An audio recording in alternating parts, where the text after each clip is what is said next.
السلام علیکم. Welcome to classic entertainment channel. امید ہے آپ سب خیر خیریت سے ہوں گے اور آپ کا دن بھی اچھا گزر رہا ہوگا. میں لائی ہوں جرم محبت تحریر طوبیٰ کامران قسط نمبر 20. لیکن اس سے پہلے اگر آپ نے ہمارے چینل کو سبسکرائب نہیں کیا تو جلدی سے سبسکرائب کر دیجئے اور بیل آئیکن کو بھی پریس کر دیجئے تاکہ ہمارے چینل پہ آنے والی تمام ویڈیوز آپ کو سب سے پہلے پڑھنے اور سننے کو مل سکیں. تو چلیں اب شروع کرتے ہیں. جرم محبت تحریر طوبیٰ کامران قسط نمبر 20. کوبرا کنگ آ گیا. سجاول اسی وقت باہر سے آیا تھا اور آتے ہی سکندر کو اطلاع دی تھی. کب آیا وہ اور تمہیں کیسے پتا؟ کوبرا جیسے چونکا تھا. 2 دن پہلے میں نے اس کو دیکھا ہے. کافی بدل چکا ہے پہلے سے. لگتا ہے اور پیسہ آ گیا اس کے پاس. سجاول نے اپنی سوچ کے تحت مزید اس کے علم میں اضافہ کیا. دیکھو ذرا وہ ہے کہاں؟ ملواؤ ہم سے، ہم بھی تو دیکھیں آخر پیسے کا دھتی کتنا پیسہ کما چکا ہے. کوبرا کا انداز تمسخرانہ تھا.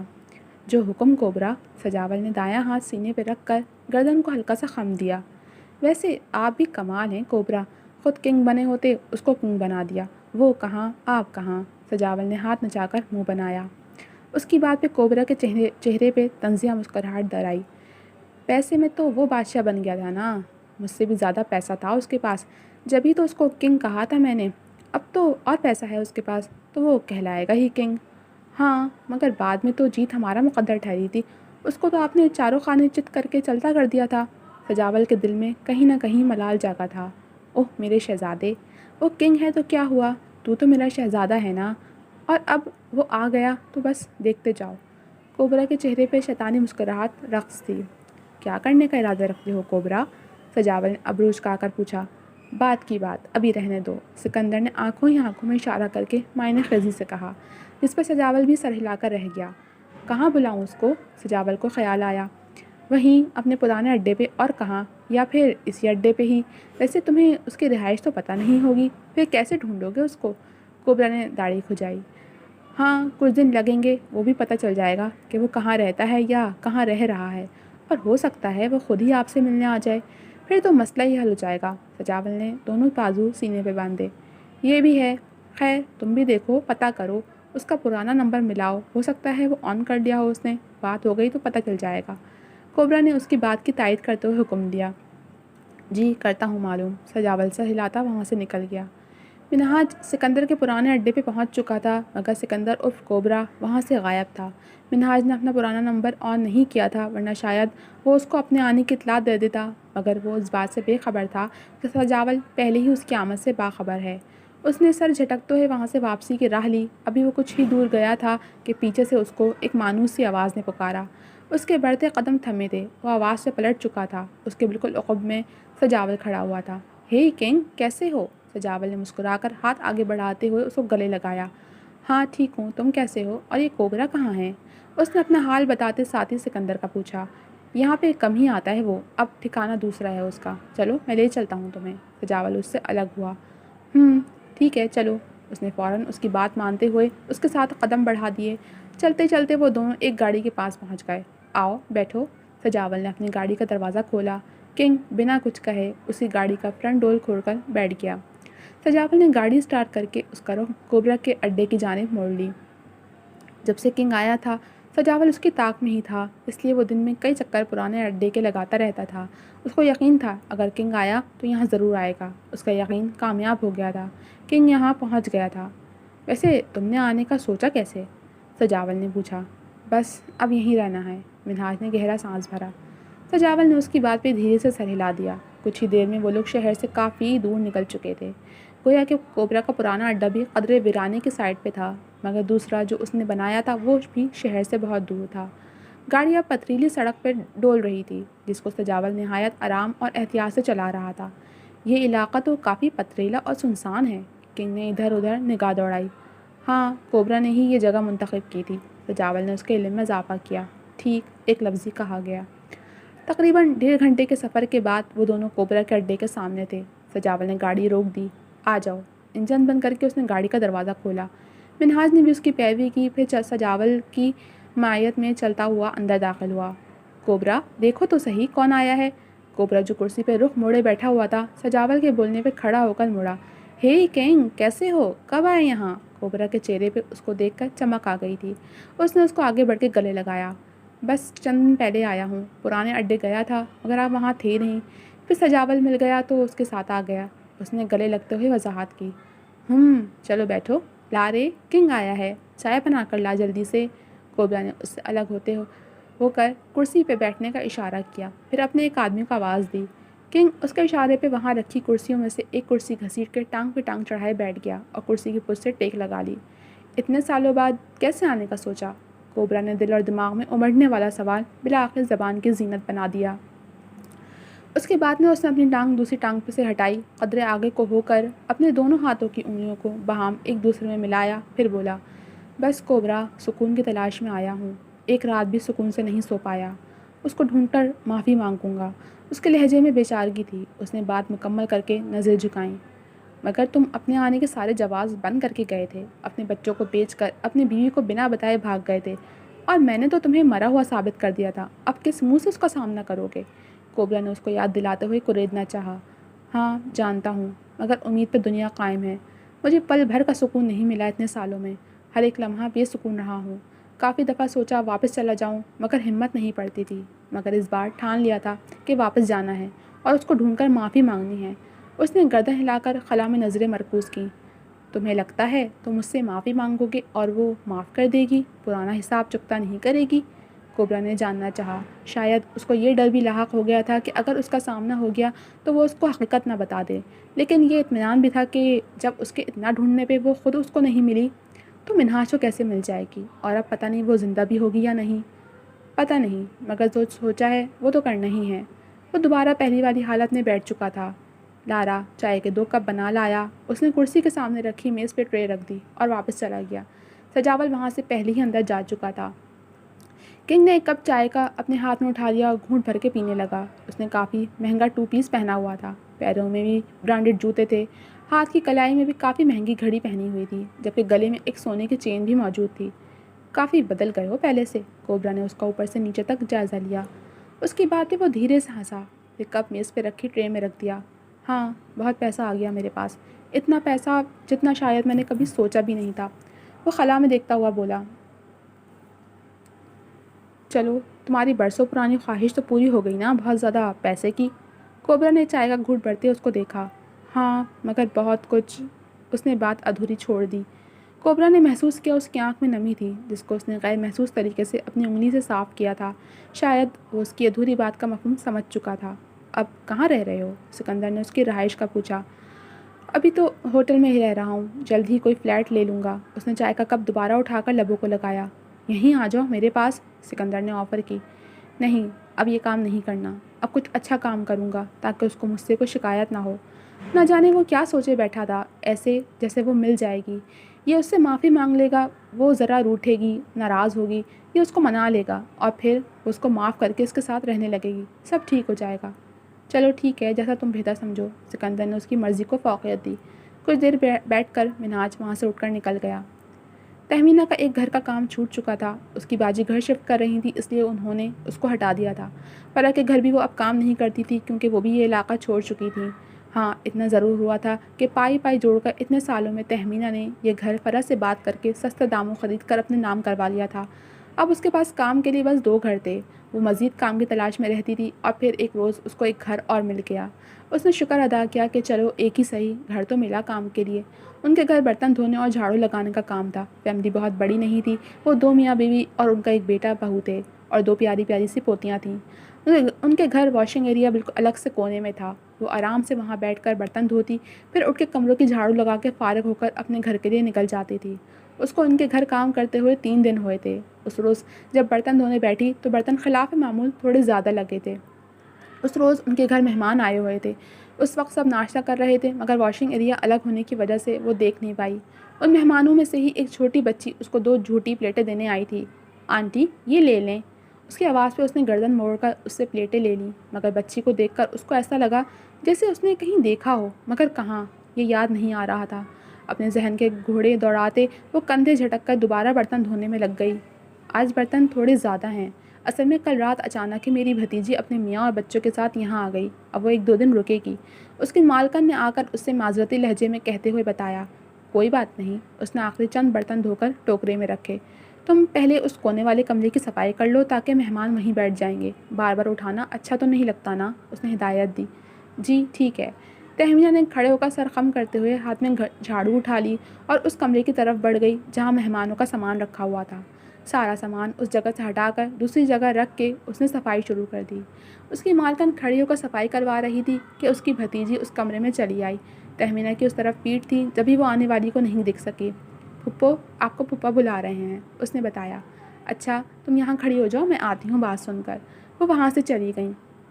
تہمینہ سامنے رکھے بڑے صوفے کے نیچے سے جھاڑو نکال کر اب دوسرے چھوٹے صوفے کے نیچے سے جھاڑو نکالنے کے لیے مڑی تھی جب دروازے کے پاس کھڑی وہ لڑکی حیران ہوتی ہوئی آگے آئی. تہمینہ. حیران اور بے یقینی سے دیکھتی وہ اس کے پاس بیٹھ گئی. جب تہمینہ نے بھی آواز پہ چونک کر اس کی طرف دیکھا. ایمان. اس کو پہچان کر وہ بھی حیرت زدہ رہ گئی تھی. یہ کیا حالت بنا لی ہے؟ کیا ہوا ہے یہ سب؟ ایمان ابھی تک دنگ تھی. کچھ نہیں, بس میری قسمت میں لکھا تھا ایسا. تم جاؤ پلیز. باجی آ گئیں تو پتہ نہیں کیا سمجھیں. نچلا لب دانتوں تلے کچلتے ہوئے اس نے اس کو وہاں سے ہٹانا چاہا. مجھے اپنا نمبر دو پلیز. ایمان نے ہاتھ میں پکڑا موبائل اس کے سامنے کیا. ایمان پلیز مجھے میرے حال پہ چھوڑ دو. جو ہوا میرے ساتھ یہ سب میرے اپنے اعمال ہیں, میرے گناہوں کی سزا ہے. میں ان کا پرچار نہیں کرنا چاہتی, اس لیے پلیز مجھ سے کچھ بھی مت پوچھو. تم خوش رہو بس. آمین. سرد لہجے میں کہہ کر وہ دوبارہ جھاڑو دینے میں لگ گئی. انداز ایسا ہی تھا جیسے مزید کچھ نہ کہنا ہو نہ ہی سننا. ایمان اس کی سرد مہری پہ وہاں سے اٹھ کر کمرے سے باہر نکل گئی. پیچھے تہمینہ اپنے آنسوؤں پہ بند باندھتی ہوئی جلدی جلدی جھاڑو دینے لگی. فروہ کی بھی شادی ہو گئی تھی اور وہ بیرون ملک میں مقیم تھی, جبکہ ایمان کی شادی اس کی بھابھی کے کزن سے ہوئی تھی اور وہ وہیں اسی شہر میں رہ رہی تھی. اس کے 2 بچے ہو گئے تھے. کافی سالوں بعد اپنے میاں اور بچوں کے ساتھ وہ اپنی پھپھو کے گھر آئی تھی جو دوسرے شہر میں رہتی تھیں, اور وہیں اس کی ملاقات تہمینہ سے ہو گئی تھی. تہمینہ کاموں سے فارغ ہو کر تیزی سے وہاں سے نکل گئی تھی. ایمان کا سامنا کرنے کی, اس کے سوالوں کے جواب دینے کی اس کے اندر ہمت نہیں تھی. اپنی سوچوں میں غرق چلتی ہوئی وہ اپنے گھر کی گلی میں مڑنے لگی تھی جب ایک لڑکا اس کو آتا دیکھ کر ہانپتا کانپتا اس کے پاس آیا. آنٹی آنٹی, وہاں عاصم کو کچھ لڑکوں نے بہت بہت بری طرح مارا ہے. اس لڑکے کا سانس بے حد پھول رہا تھا. جبھی بے ربطگی سے اس کے منہ سے جملے ادا ہوئے تھے. تہمینہ یہ سن کر حواس باختہ ہو کر اس لڑکے کے ساتھ ہی وہاں تک پہنچی جہاں عاصم خون میں لت پت گرا ہوا مدھم سانسیں لے رہا تھا. عاصم میرا بچہ, کس نے کیا ہے یہ؟ بیٹے کی حالت دیکھ کر اس کو غش آنے لگا تھا. رکشہ لے کر آؤ کوئی, میں اپنے بچے کو ڈاکٹر کے پاس لے جاؤں. وہاں کھڑے لڑکوں سے اس نے بے بسی سے کہا جو صرف تماشا دیکھ رہے تھے. اس کے کہنے پہ ایک لڑکا بھاگتا ہوا رکشے کی تلاش میں سڑک پر گیا. چند لمحوں بعد وہی لڑکا ایک رکشہ لے کر اس کے پاس پہنچ گیا. اس لڑکے کی مدد سے اس نے عاصم کو رکشے میں بٹھایا اور خود بھی بیٹھ گئی. اس کے بیٹھتے ہی رکشہ اسپتال کی جانب روانہ ہو گیا. راستے بھر وہ پریشان روتی عاصم کو سنبھالتی رہی. وہ نیم بے ہوشی کی حالت میں بھی تکلیف سے کرا رہا تھا. نہ جانے کس نے اور کیوں کیا تھا ایسا اس کے بیٹے کے ساتھ. عاصم اسکول کے یونیفارم میں ملبوس تھا جس سے یہ صاف ظاہر تھا کہ وہ اسکول سے گھر آ رہا تھا جبھی یہ معاملہ ہوا ہے. اللہ اللہ کر کے اسپتال آ گیا. رکشے سے اتر کے اس نے اسٹریچر منگوائی. 2 میل نرس اسٹریچر لے کر آئے. عاصم کو رکشے سے اتار کر انہوں نے اسٹریچر پہ ڈالا اور اندر لے گئے. تہمینہ رکشے والے کو کرایہ دے کر ان کے ساتھ ہی اندر چلی گئی. اس کو ایمرجنسی میں لے جایا گیا.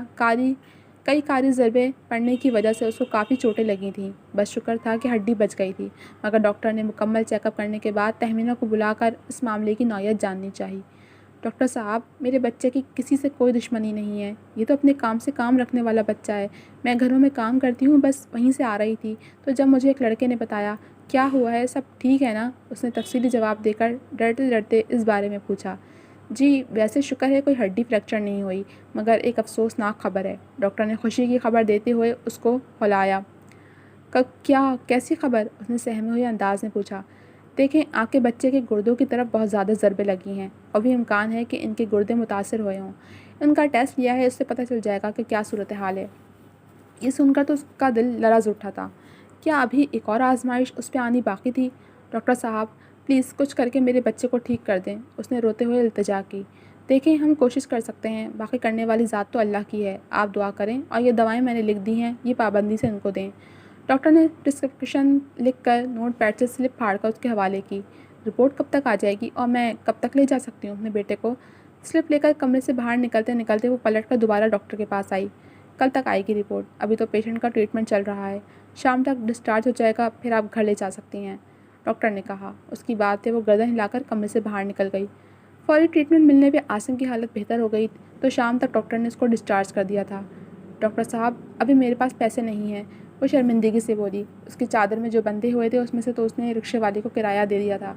कोई बात नहीं, कल रिपोर्ट लेने आएंगी तो दे दीजिएगा, डॉक्टर ने उसकी मुश्किल आसान की। शुक्रिया डॉक्टर। डॉक्टर का शुक्रिया अदा कर आके आसिम को लेकर अस्पताल से निकल गई। वहाँ कुछ दूरी के फासले पर रिक्शे खड़े हुए थे। आगे बढ़ के रिक्शे वाले से बात करके वो दोनों रिक्शे में बैठ गए। बेटा, कौन थे वो लोग और क्यों मारा तुम्हें? घर पहुंचकर उसने आसिम को लिटाते हुए पूछा। पता नहीं अम्मी, 2 लड़के थे, उनके मुंह पर रुमाल बंधा हुआ था और कमर पे एक बैग लटका हुआ था। मुझसे मोबाइल और पैसे मांग रहे थे। मैंने कहा मेरे पास कुछ नहीं है, तो अपने बैग से डंडा निकालकर मुझे मारने लगे। कुछ लड़के देखकर आगे आए तो वो भाग गए और मैं बेहोश हो गया। फिर मुझे नहीं पता क्या हुआ। आसिम ने दर्द से कमर पकड़े माँ की बात का जवाब दिया। दर्द हो रहा है? उसने फिक्रमंदी से पूछा। जी अम्मी, दर्द तो है। अच्छा ये बताएं, रिपोर्ट कौन सी कह रहा था डॉक्टर? उसको याद आया डॉक्टर किसी रिपोर्ट की बात कर रहा था। उसके पूछने पे तहमीना ने उसको उसके टेस्ट के बारे में बता दिया। वो भी सुनकर फिक्रमंद नज़र आने लगा। तुम आराम करो, मैं मेडिकल स्टोर से दवा ले आऊँ तुम्हारी, रात तो खानी है तुमने। तहमीना चादर ओढ़कर घर की चाबी और पैसे लेकर निकल गई। वहाँ उस तरफ तो मेडिकल स्टोर नहीं था, इसके लिए रोड क्रॉस करके जाना पड़ता था। मेन रोड तक जाके दवा लेकर आने में उसको काफ़ी वक्त लग गया था। लो, ये दवा ले आई तुम्हारी। कमरे में दाखिल होकर उसने दवाई आसिम के सरहाने रख कर अपनी चादर उतार कर लटका दी। अम्मी, अगर मेरे गुर्दे में कोई मसला हुआ तो? उसके दिल में खदशात ने सर उठाया। कुछ नहीं होगा बेटा, उसने तसल्ली दी, मगर दर हकीकत वो अंदर से खुद भी परेशान थी। रात खाना खाकर उसने आसिम को दवा दी। दवा खाकर आसिम तो सो गया था, मगर उसके जहन में आज ईमान से होने वाली मुलाकात चलने लगी। उसके बारे में सोचते सोचते न जाने कब उसकी आंख लग गई। सुबह आसिम की तबीयत ख़राबी के बायस स्कूल नहीं गया था। तहमीना ने भी उस रोज़ अपने कामों से छुट्टी की थी। उसको आसिम की रिपोर्ट लेकर भी आना था।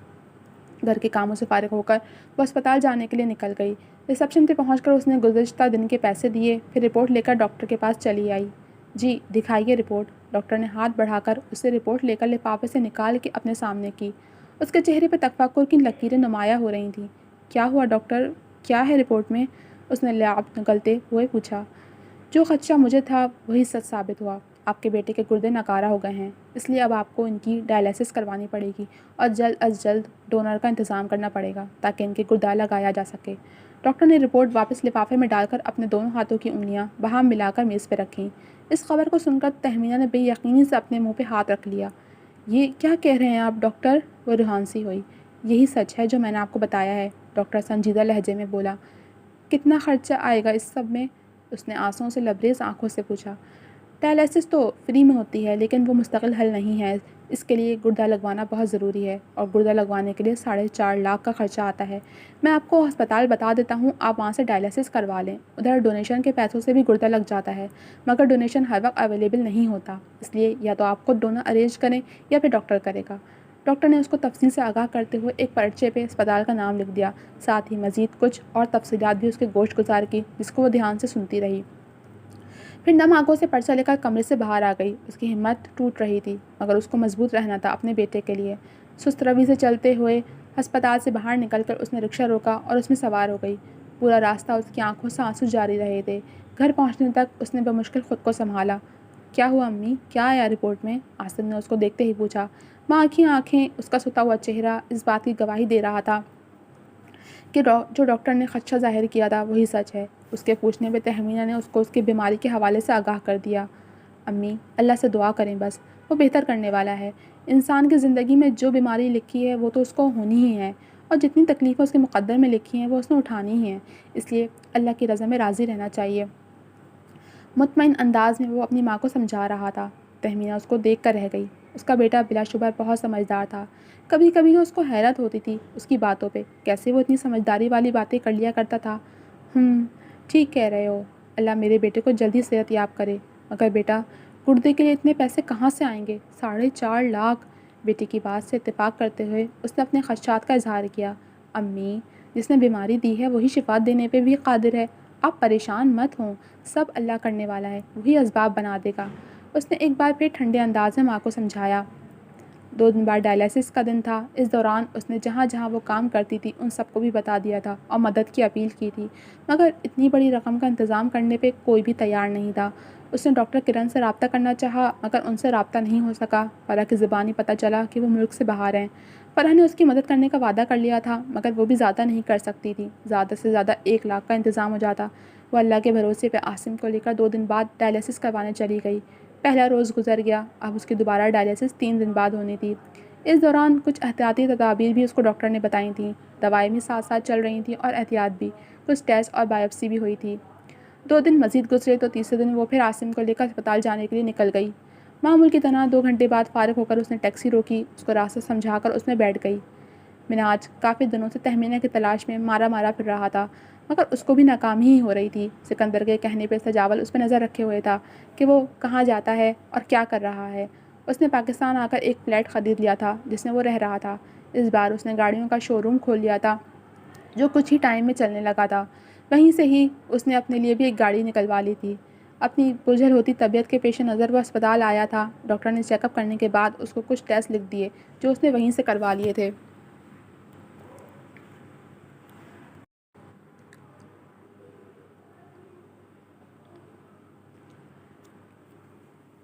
टेस्ट करवाकर वो वहाँ से निकलकर अपनी गाड़ी की तरफ बढ़ा ही था कि उसकी नज़र कुछ दूर खड़ी एक औरत और लड़के पे पड़ी जो एक टैक्सी वाले से बात कर रही थी।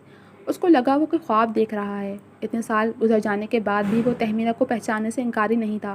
बिलाशुबा उसका हुस्न और चेहरे की शादाबी वक्त के साथ बहुत ढल गई थी। ज़िंदगी की सख्तियों ने उसको वक्त से पहले बूढ़ा कर दिया था, मगर कुछ भी था वो थी तो उसकी मोहब्बत ना। तेज़ी से अपनी गाड़ी में बैठकर उसने गाड़ी टैक्सी की तरफ बढ़ाई, लेकिन इससे पहले कि वो उस तक पहुंचता, टैक्सी वहां से निकलकर अपनी मंजिल की जानिब रवाना हो चुकी थी। उसने टैक्सी का पीछा करना शुरू कर दिया। 1 घंटे की मुसाफत तय करके टैक्सी एक गली में दाखिल हुई और ज़रा दूर जाकर एक छोटे से घर के सामने रुक गई। मिनहाज ने भी अपनी गाड़ी उस गली के शुरू में रोक दी थी।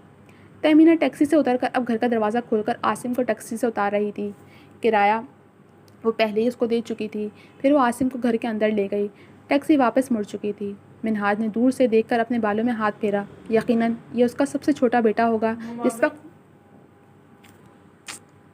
जिस वक्त वो मुल्क से बाहर भागा था उस वक्त उसका छोटा बेटा सिर्फ चंद माह का था और अब कितना बड़ा हो गया था। मगर उसको हुआ क्या था? क्या बीमारी हो गई थी जो उसकी बीवी यूं अस्पताल से आई थी? खुद को उसका सामना करने के लिए तैयार करके उसने गाड़ी उसके घर के पास लाकर रोक दी। यहाँ तक तो आ गया था, मगर अब दस्तक देने की हिम्मत नहीं हो रही थी। जो कुछ इसने किया था वो बिल्कुल भी कम नहीं था।